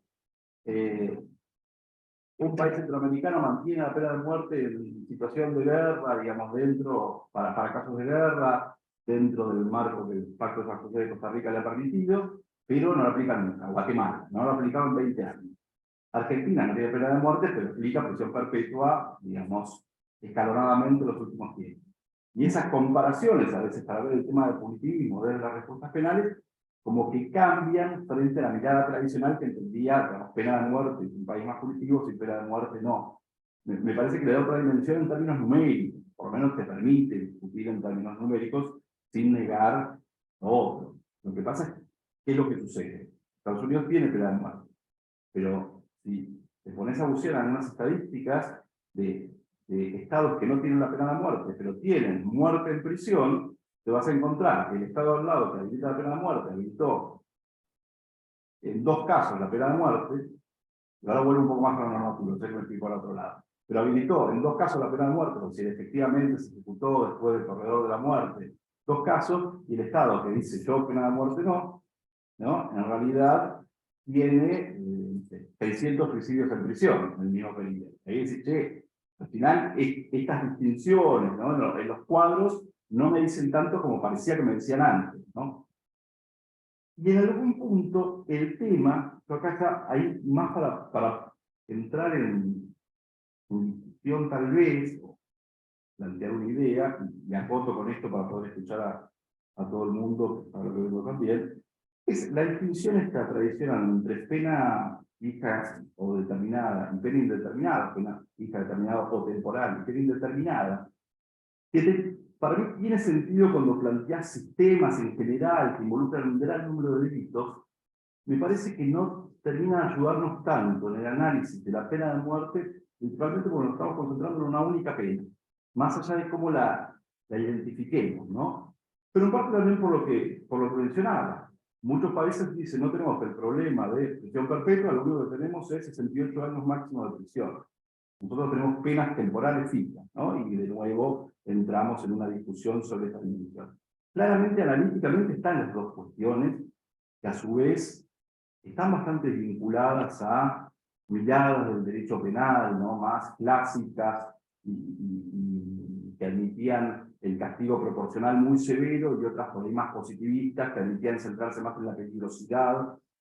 Está vinculada también con los mecanismos de revisión y de soltura que en la gravedad del hecho, ¿no? Y entonces, digamos, la noción de pena indeterminada está más asociado con la prognosis futura. ¿Puede o no puede salir una persona que es peligrosa en un X número de años? Mientras que alguien más kantiano proporcional diría, si el delito es grave, la pena es grave, si el delito es leve, la pena es leve. No me interesa tanto la peligrosidad y por lo tanto no tengo que andar evaluando si está en condiciones de volver o no a la sociedad en un contexto libre, digamos, tipo FAO es FAO, 25 años, el hecho es grave, 25 años, después vuelve a jugar. No me pongo a analizar que después de 25 años sigue siendo una persona peligrosa para volver a la sociedad. Y me parece que entonces en pena de muerte, a pesar de que analíticamente sirve para la primera mirada, no nos termina de resolver el tema de la discusión pena temporal, pena no temporal. Y sí coincido que es por demás difícil imaginar un escenario en donde muchos de los problemas de las penas perpetuas hay que ponerse de acuerdo, si para todos son problemas que existen penas perpetuas, por ahí para esta mesa habrá más acuerdos, si abrimos la mesa, habrá más algunos que dicen cuál es el problema de que esto funcione de esta manera, ¿no? Creo que en Argentina en particular tenemos, aparte del tema de la telaraña normativa caótica, que otros países, incluso rigurosos no tienen. O sea, es claro, pena perpetua, digamos, a los 50 años se revisa la pena. Podemos discutirlo normativamente, pero no hay demasiada pelea en materia de jueces a la hora de cómo interpretar.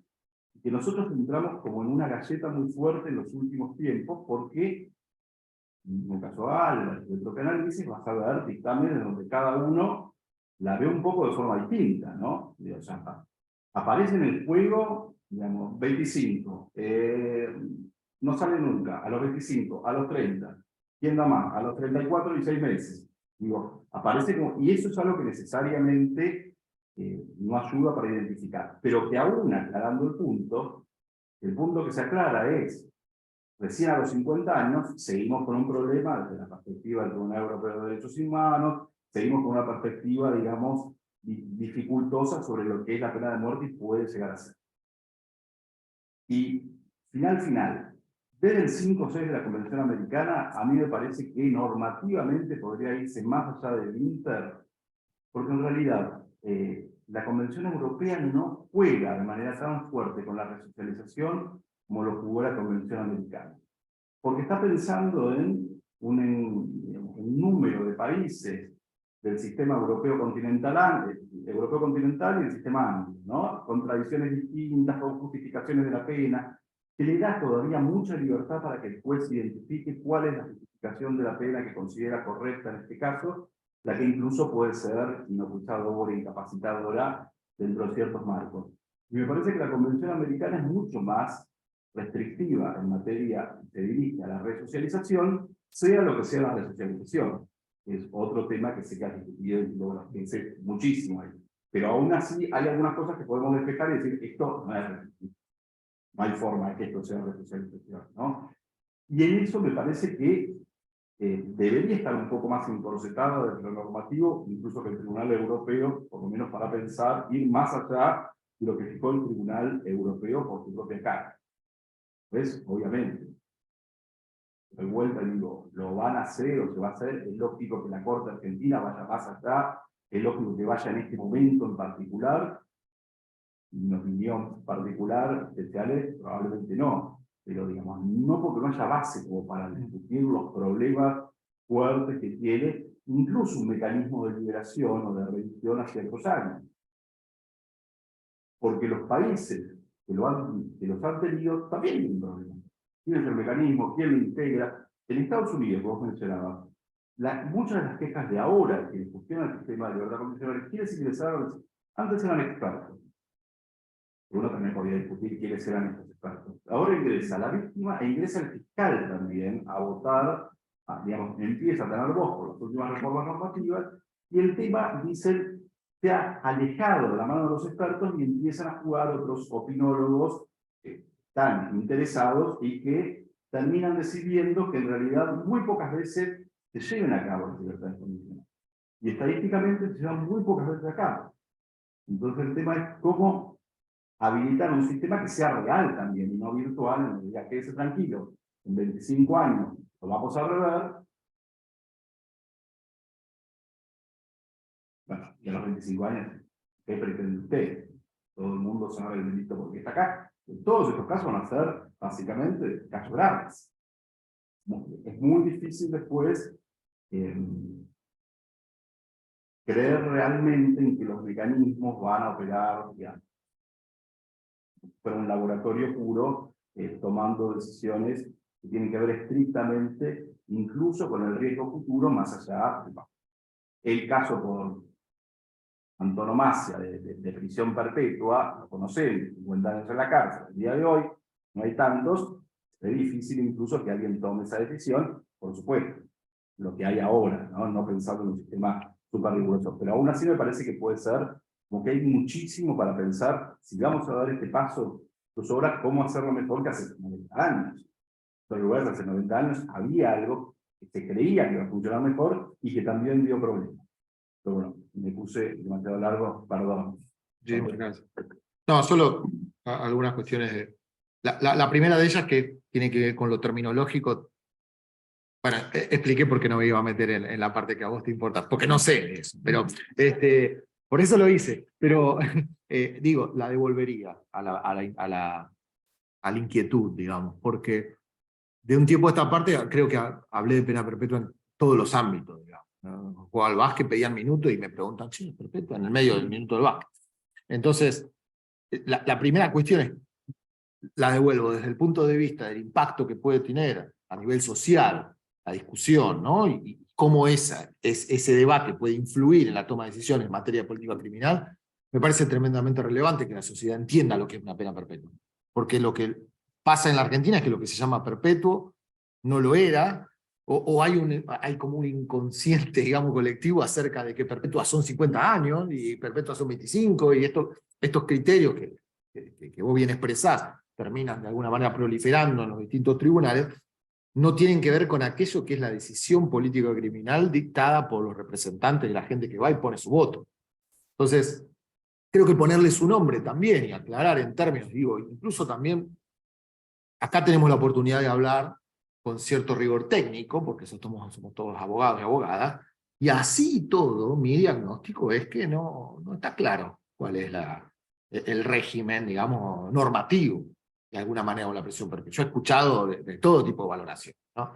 Entonces, digo, una cosa es que yo piense que la pena perpetua puede convertirse en una de 50 años, o que yo piense, o me parezca un planteo razonable y posible, que una pena perpetua se convierta en una pena temporal de 25. De ahí afirmar que la solución normativa es esa, cuando yo necesito un planteo judicial, tener éxito, y que convalide y supere todas las instancias, sabiendo que existe el fallo Álvarez, que me dice que no se puede proceder a convertir una pena perpetua en pena temporal, es desinformar, es afirmar, digamos, parámetros que pueden uno entrar dentro del terreno de la opinión, ¿no? Yo digo, bueno, a mí esta es la solución, desde mi óptica, pero me parece que el primer escenario para empezar a analizar el problema es tener una plataforma clara acerca de qué hablamos cuando hablamos de este tipo de respuestas penales y cuáles son las que tenemos disponibles, las que el Código Penal ha creado.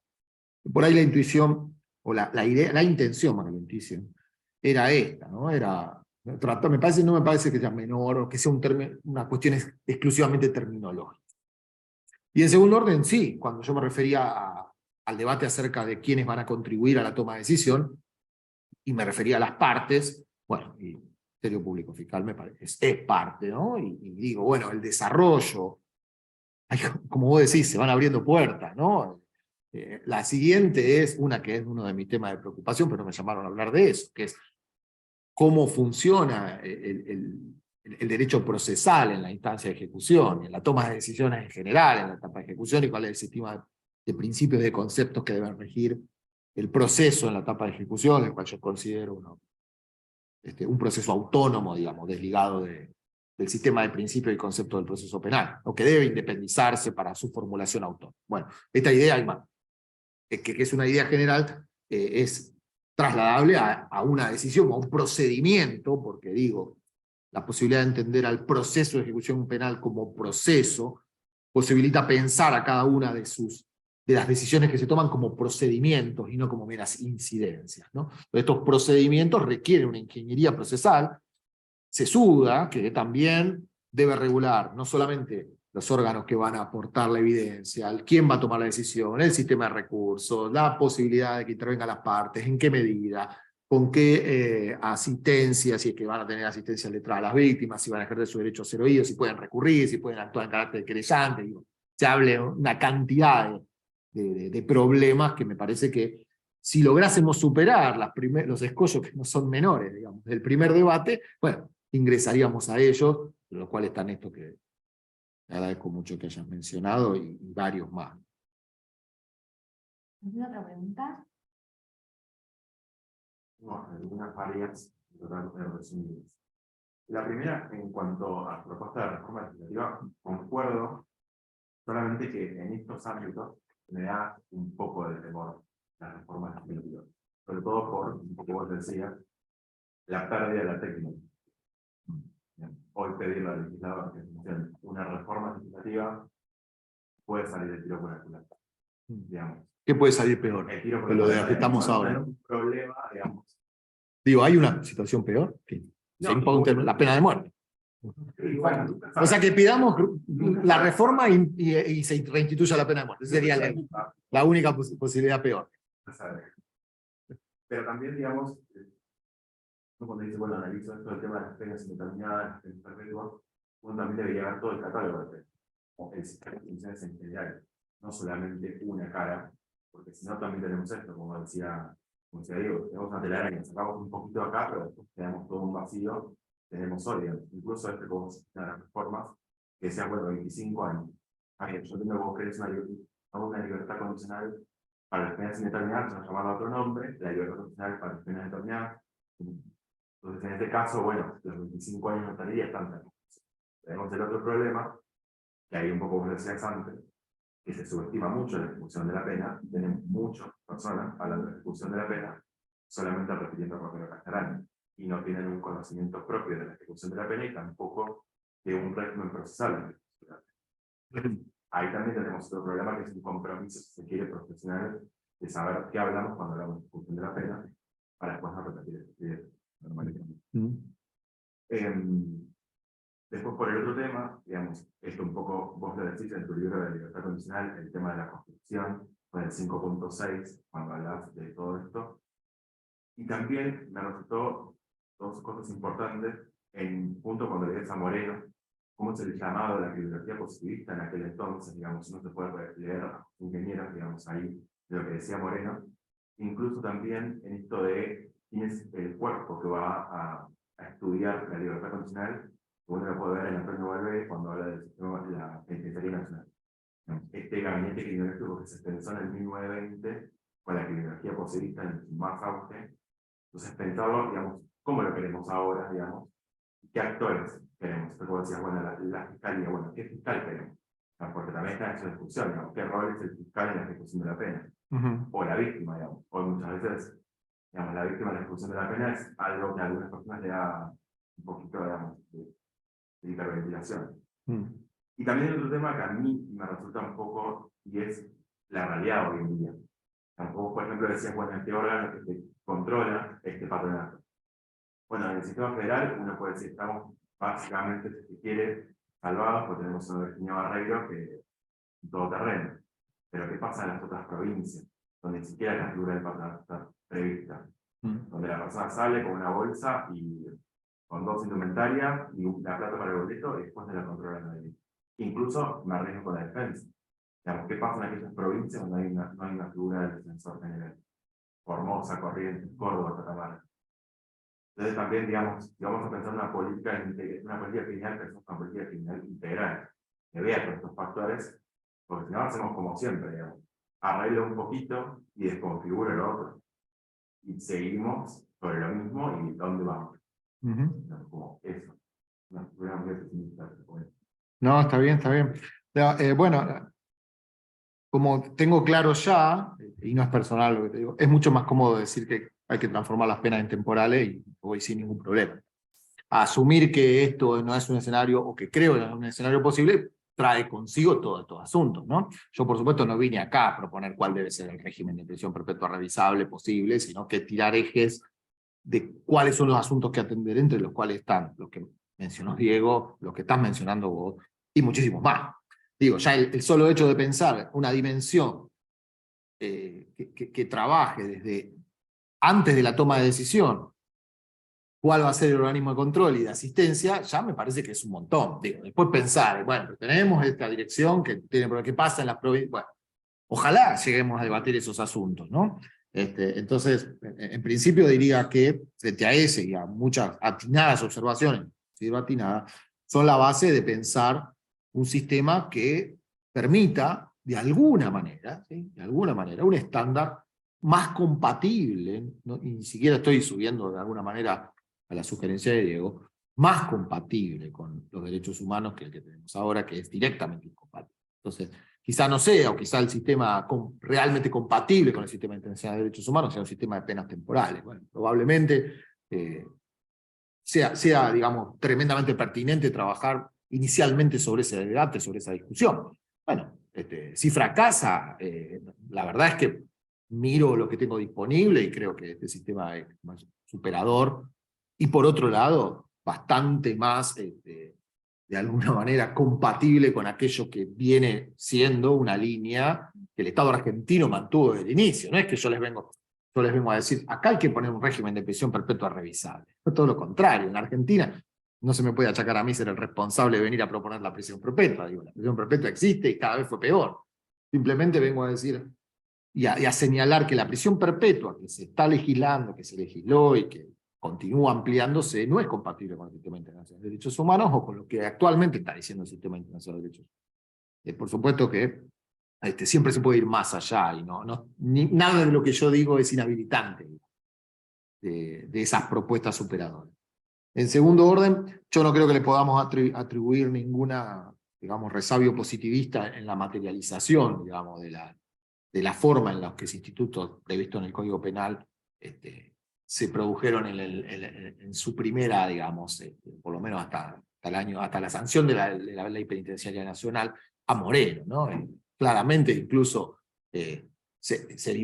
cuando se discutieron en términos tales como reforma, readaptación, reforma positiva, en materia de la libertad condicional, que es el instituto principal, digamos, triunfó la posición de observancia regular de los reglamentos carcelarios frente a digamos, giros muchísimo más vinculados con el positivismo que reinaba en la época, y que luego esas decisiones normativas no fueron seguidas por el Instituto de Criminología, que eran los que elaboraban los informes, y tampoco teníamos un control judicial, o esa decisión inicial, digamos, que el código le da a los jueces y juezas de disponer la libertad condicional, no fue comprada tampoco, y le fue mucho más familiar, digamos, seguir la línea del Instituto de Criminología que tomar el espíritu liberal que venía junto con muchas de la terminología utilizada, digamos, para la vieja libertad condicional, que, insisto, fue regresando sobre sus pasos, y hoy tenemos términos positivistas en la ley 24660 que ni por asomo existían en el Código del 21. Bueno, con la última línea de batería que tengo y los últimos minutos de tu preciado tiempo, porque quiero que llegues ahora a dar pero no hay problema. hago Hay una gente que haya mínima dicho cosas ahí que yo intervención, porque claro, quiero dar un puedo ver. poco de voz a Sí, por quienes se favor. conectaron virtualmente. Te acerco, los voy a tratar de poner en combo. Algunos comentarios y preguntas. Por un lado, Silvana Hanna Di Vicenzo dice: con el CEP nos presentamos como amigos del tribunal en el caso Mendoza. De Gustavo Echenique dice: el TCJ Córdoba convirtió una perpetua en pena temporal en el fallo Venosta. Paula Montessori consulta qué novedad hay en el caso Álvarez, si hay algún amicus. Silvia Martínez. Claro, vamos a tener ahora próximamente, la invitamos no sé si es el próximo, el siguiente. Y Paula Montefiori dice, yo quisiera preguntar cómo interpreta la compatibilidad con el Estatuto de Roma, que también prevé perpetua, y eso me confunde un poco, porque a propósito del voto de Zaffaroni en Esteves. Luego preguntar respecto al caso de la provincia de Mendoza, cuál es su opinión, y te hago una concatenada. ¿Qué opinión le merece el supuesto de la persona condenada a prisión perpetua que no hace uso de su derecho a la libertad condicional? En ese caso, ¿agotaría su condena? ¿En qué plazo? Bueno, a ver, por partes. Bueno, primero, gracias por toda la información. Caso, varió un poco. Sí, te metí. Fueron varias. Bueno, había una que estaba más... Vamos a la pregunta. Yo quisiera preguntar cómo interpreta la compatibilidad con el Estatuto de Roma. Esteves. Sí, Bueno, sí, el profesor Zaffaroni lo dice con bastante claridad.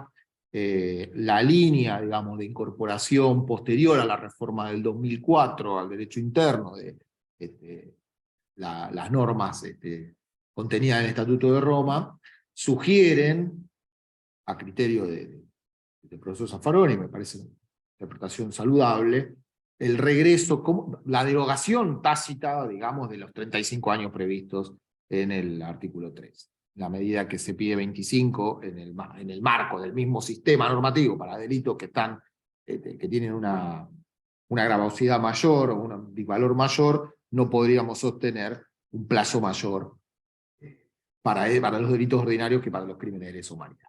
En ese contexto, pensemos que el fallo Esteves se pronuncia antes de la reforma del 2017, es decir, cuando todavía había delitos a los que se podía pedir la libertad condicional a los 35 años. Hoy ya no quedan.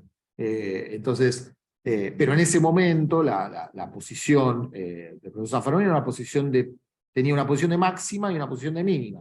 Él decía, la única forma de compatibilizar este ingreso, digamos, el plazo de 25 años por el Estatuto de Roma es volver o regresar al plazo de 20, establecido en el Código Penal desde 1921. Aunque también deja al margen, como posible, de que se considere 25. O sea, también aplicar para todos los casos el plazo de 25 años sería, de alguna manera, una interpretación admisible. Aunque él sugiere, digamos, establecer esa diferencia retomando el plazo de 20. Yo ya añadiría a ese fallo, y a algunos fallos que hubo posterior, bueno, fallos, como decía el doctor Sisman acá, hay de todos los colores, ¿no? Para un lado y para el otro. Pero hay uno puntualmente en el que, retomando esta idea del Tribunal Europeo de Derechos Humanos, en cuanto a que la posibilidad de liberación no debe ser solamente de iure, sino de facto, es decir, no basta con que haya un plazo, el plazo debe ser cumplible, debe ser alcanzado. Algún obiter ha señalado en la Cámara Nacional de Declaración en lo Criminal y Correccional, después si quien haya hecho la pregunta que me contacte y se lo puedo pasar el fallo, que existiría la posibilidad de tomar el plazo de 25 para aquellas personas que resulte incumplible el de 35.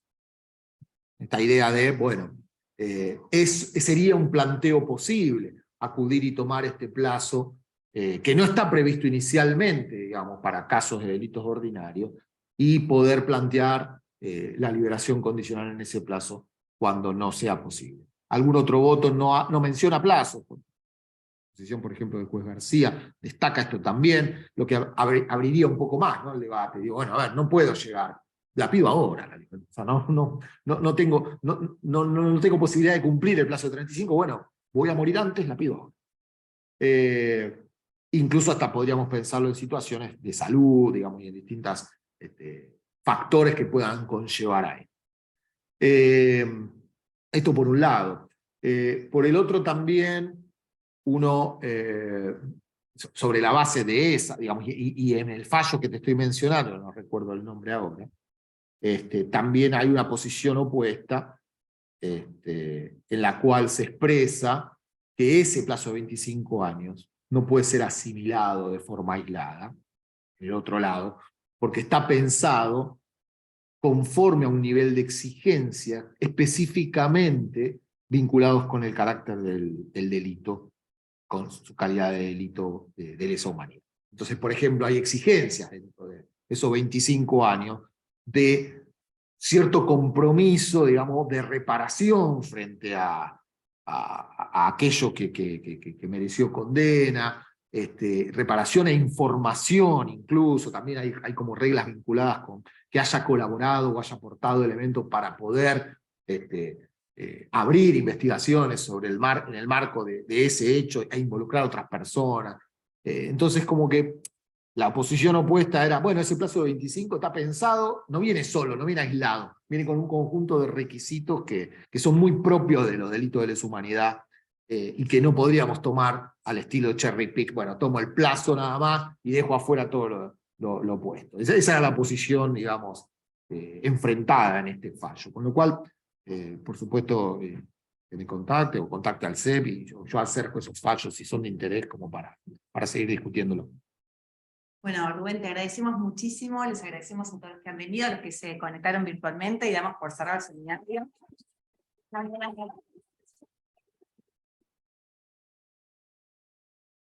Como mudo.